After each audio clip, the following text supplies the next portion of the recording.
So I, 30F, worked at this mid-sized logistics company for almost 5 years. It wasn't glamorous. Think warehouses, spreadsheets, and a constant smell of burnt coffee. But it paid the bills, and I was good at it. I was the kind of employee who actually read the policy manual, you know? The one people rolled their eyes at because I'd say, hey, that's not really how we're supposed to log this. Or, we can't just skip that step. Basically, I was the office hall monitor. And yeah, I owned it. But the thing is, that company needed a hall monitor. Because behind the corporate slogans and posters about integrity and teamwork, there was a lot of shady crap going on. It started small. Little things like managers forgetting to log overtime for warehouse staff, or fudging shipment numbers to make a client think their stuff had gone out on time. At first I thought, okay, maybe mistakes happen. But then I realized, nope, these weren't mistakes. They were patterns. My boss, Ken, was the ringleader. Ken was the kind of guy who always bragged about hustle culture while sneaking out early for golf. He had this gross habit of calling everyone champ or kiddo, like we were all his little league team. And Ken loved shortcuts, especially the kind that made him look good on paper while screwing over literally everyone else.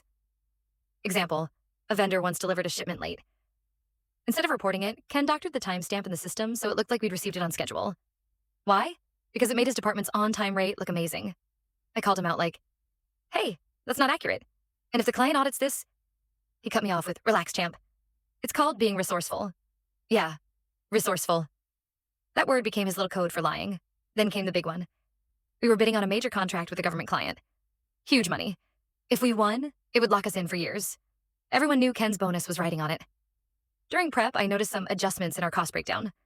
Numbers that didn't make sense. Stuff like magically slashed expenses, inflated productivity rates, things that looked great on paper but didn't match reality at all. When I asked Ken about it, he grinned and said, we're just putting our best foot forward. Everyone does it, except... No, not everyone does it. Some people actually tell the truth. And if we got caught? That wasn't a slap on the wrist situation. That was straight up fraud. I wrestled with it for days. My gut screamed at me that it was wrong, but I also knew what reporting him could mean. Ken was tight with upper management. He played golf with the VP. He knew people. But then I thought about the warehouse staff who'd been screwed out of overtime, about clients being lied to, about my own name being tied to documents that could blow up in an audit. So I filed a report with HR. Not dramatic, just professional. I laid out the numbers, the discrepancies, the emails. I hit submit and sat there staring at my screen, heart pounding like I just dropped a nuke. Days went by. Nothing. HR didn't call me. No one pulled me in for questions. The only sign anything had happened was Ken acting weird, like suddenly being overly nice, offering me coffee, asking about my weekend. Which was hilarious, because this man couldn't even remember my last name most of the time. I thought maybe, just maybe, the system was working quietly behind the scenes. Maybe the grown-ups were finally handling it. Oh, how wrong I was.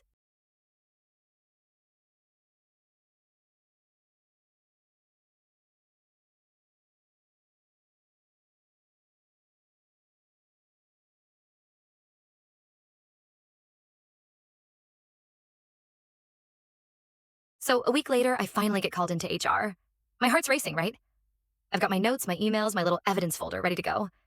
I'm thinking this is the moment they pat me on the back and say, thanks for protecting the company. We'll handle it from here. Yeah. No. Instead, I walk in and it's not just HR. It's Ken sitting there too, with this smug little grin like he's about to pitch me a timeshare. The HR rep clears her throat and goes, we've received a complaint about your concerns. We just want to clarify your perspective before moving forward. And then Ken jumps in with, I'm honestly shocked. I thought we had a good working relationship. I've always supported you, and now I hear you're questioning my integrity? Excuse me? Supported me? Sir, the only thing you've supported is your golf swing. For the next half hour, it was like being trapped in the Twilight Zone. Every shady thing I brought up, Ken had some smooth excuse. Missing overtime logs? Must have been a system error. Fudged shipment timestamps? We just used the time it was scanned in the system, that's standard. Fake numbers on the contract bid? We're projecting improvements based on future efficiencies. Future efficiencies? Bro, you can't even efficiently send an email without 3 typos. And HR just nodded along like they were eating it up. I'd show them evidence, and Ken would spin it into corporate word salad, and suddenly I was the one who looked nitpicky. After that meeting, the vibe changed. Ken stopped being fake nice. Now he was cold, cutting me off in meetings, assigning me pointless busy work, copying VPs on emails just to highlight tiny mistakes like a missing comma. And my coworkers? They noticed, but instead of backing me up, most of them went quiet. Can't really blame them. Nobody wants to go against the golden boy who plays golf with the VP. But the isolation hit hard. Lunch invites stopped. Conversations hushed when I walked by. One coworker even whispered, be careful. Ken knows people cool. So now my life was a corporate mafia movie. Great. A month later, things really blew up. I got assigned to double-check shipment invoices. Easy stuff, I'd done it 100 times. But when I opened the files, some of the numbers looked off. I dug deeper and realized someone had altered the spreadsheets after I signed off on them. And guess whose name was on the last edited by field? Yep, mine. Ken had literally edited the documents and made it look like I was the one who cooked the books. When I confronted him, he just smirked and said, "Careful, champ. You wouldn't want people thinking you're careless." I swear I saw red, like full body rage.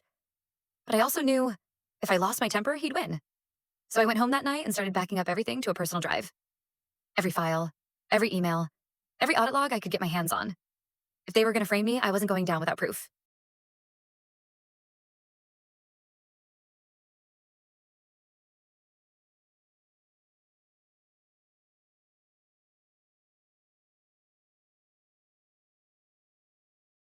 Two weeks after the whole spreadsheet sabotage incident, I got called into HR again.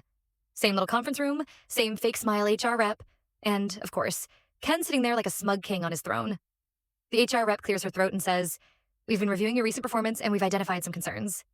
Concerns? That's the word they used. Not fraud, not irregularities, just concerns. I ask, "What kind of concerns?" Ken jumps in before she can even answer.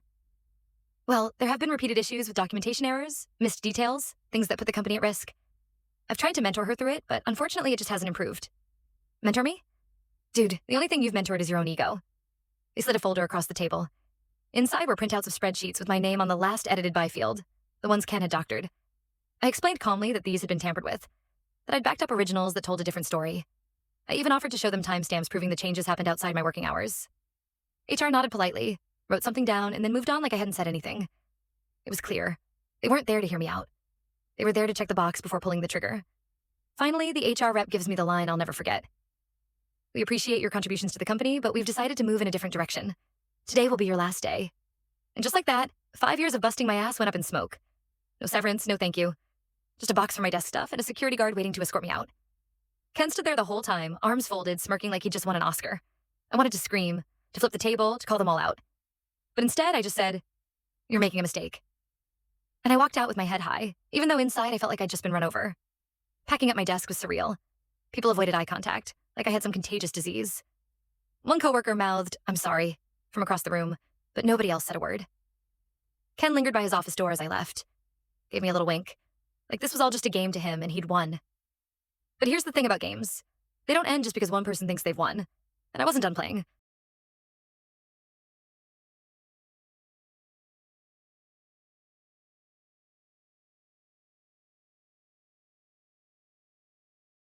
The first couple of days after getting fired were rough. Like ugly crying on the couch with Netflix running in the background rough. I felt humiliated, angry, and honestly a little scared. 5 years at that company and suddenly I was unemployed, branded as incompetent. But then the anger started to burn hotter than the fear. And when I opened up my little evidence folder on my personal drive, I realized something. I wasn't powerless.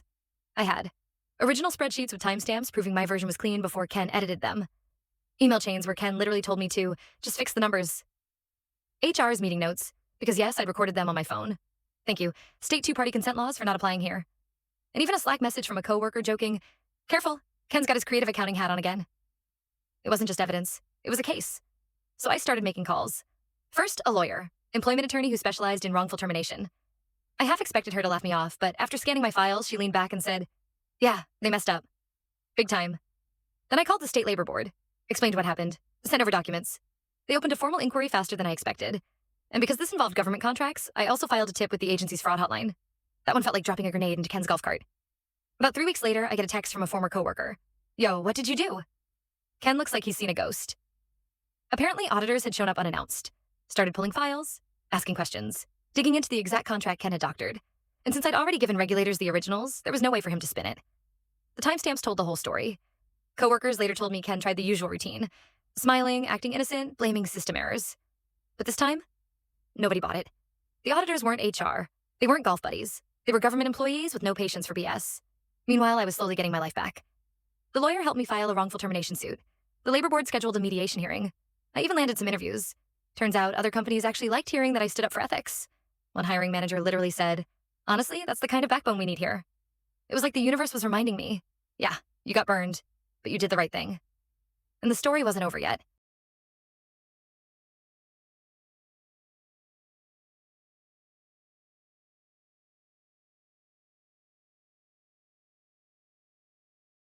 A couple months after the auditors stormed in, I got the update I'd been waiting for. Ken was gone. Not reassigned. Not quietly moved to a different role. Straight up terminated. Apparently, the audit uncovered not just the doctored contract, but a whole graveyard of shady shortcuts. Falsified logs, fake efficiency reports, overtime theft. You name it. Everything I'd been screaming about for years was suddenly undeniable. And since it was tied to a government contract, the company had to pay fines. Big ones. Word is, they're still crawling out of that hole. As for me, my wrongful termination suit actually stuck. The company settled before it went to trial. I can't share numbers. Thank you, NDA. But let's just say my student loans vanished and my savings account finally looked like something an adult should have. The best part wasn't even the money. It was watching the same HR manager who'd ignored me sit there in mediation, fidgeting while my lawyer laid out the receipts. That moment? Priceless. I ended up landing a job at another firm. Better pay, better culture, and a boss who doesn't treat lying through your teeth as a leadership skill. During the interview, when they asked why I left my last role, I just smiled and said, let's just say I wasn't comfortable with the ethics there. They nodded, hired me on the spot. Oh, and Ken? Last I heard, he's basically blacklisted in the industry. Word travels fast when you get caught defrauding a government contract. Nobody wants that liability on their team. A friend texted me that he's been bouncing between consulting gigs, which is corporate speak for no one will hire me, so I made a LinkedIn post pretending I chose this life. So yeah, I got fired for doing the right thing. I lost sleep, lost friends at work, and for a while I felt like I'd lost my future. But in the end, the truth came out. Ken went down, I came out stronger, and I got to walk away knowing I didn't sell my soul just to keep a paycheck. Sometimes the right thing costs you. Sometimes it wrecks you before it saves you. But at the end of the day, I'd rather be the person who got fired for integrity than the guy who got fired for fraud.